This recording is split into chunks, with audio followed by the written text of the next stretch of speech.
Lagu xaabad adag baa roraya maanta. wixii aad maanta qadiyadu cirkay tahay ninkayna saynaano waa odayga xaga ka dayay. wasiiraan Lagu xaabad adag baa roraya maanta. wixii aad maanta qadiyadu cirkay tahay ninkayna saynaano waa odayga xaga ka dayay. wasiiraan ekii aanu hayn kari weynay xumado badan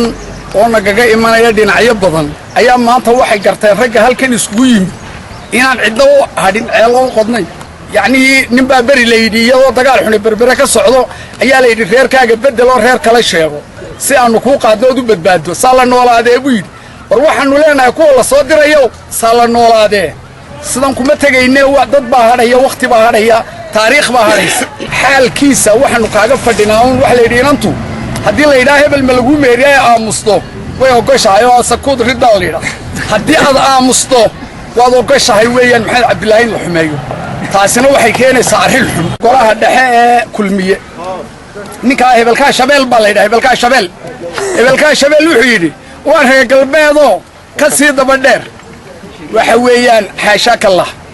xaashee nin liminkaa xasee xumihii waayaan meeshan waxaa la yidhaha shabeelow gebiley xusbiga kulmiye iyo gebileyna way is yaqaanaan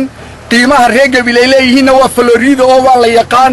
markaa ka sii daba dheer wax daba dheer adigaa garanaya markaa waxa weeyaan aflagaadaduna ma fiicna mas-uulkii golaha dhexana waa tahay waxaannu leenahay gebiley ma geydee